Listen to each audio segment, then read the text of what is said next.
या पटकन करून हा ये ग मला बस पाणी आणशील ग काय घेशील चहा नाही काय नको सून आहे तुमची ती. हो तिचं नाव वीणा बस ना माझं नाव लक्ष्मी तुझं माझं नाव मनस्वी देसाई. बरं तुम्ही दोघी मिळून करतात हा व्यवसाय? हो ग माझी सून ना त्यामुळे होईलच 10 मिनिटात दळण. ताई तुम्हाला वाईट वाटणार नसेल तर एक बोलू का? तुमच्या सासूबाई जे बोलतात ना ते एकदम बरोबर आहे. म्हणजे काय माहितीच्या ठिकाणाहून दळून घेतलं ना कधीही चांगलं खात्रीशीर मिळतं ना. काय असतं ना घरातल्या मोठ्या माणसांना जरा धाकधूक असते काय इतकी वर्ष स्वयंपाकघरात आयुष्य गेलेलं असतं ना की मग काही गोष्टींची सवय अशी पक्की झालेली असते ती जरा बदलता येत नाही कठीण जातं. हो पण पिढ्यानं पिढ्या हेच चालू ठेवायचंय का?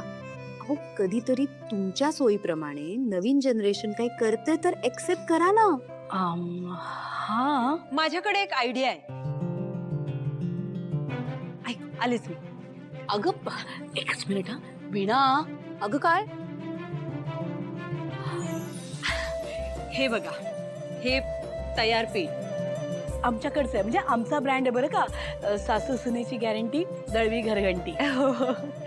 वाव हे ऑनलाईन मिळतं का? आता इतक्यात नाही पण तुम्ही फोनवरून सांगितलं तर आम्ही पाव किलो ते 5 किलो पाठवू शकतो घरी.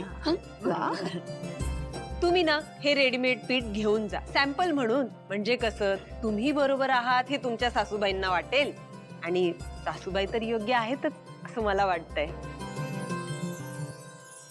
आले ताई हा. थँक्यू. खरं तर मला पण माझ्या सासूबाईंची तळमळ कळते पण काय ना अजूनही त्यांचे तेच भुरसट विचार आहे. कधी कधी राग येतो ना.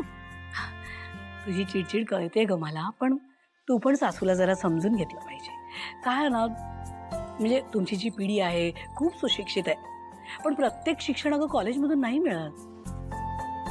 आयुष्य जगून जो अनुभव गाठीशी बांधलेला असतो ना तोही खूप महत्वाचा असतो. म्हणजे काय तर थोडं तू समजून घे थोडं सासूबाई समजून घेतील. झालं का तयार आण हे घे बाळ.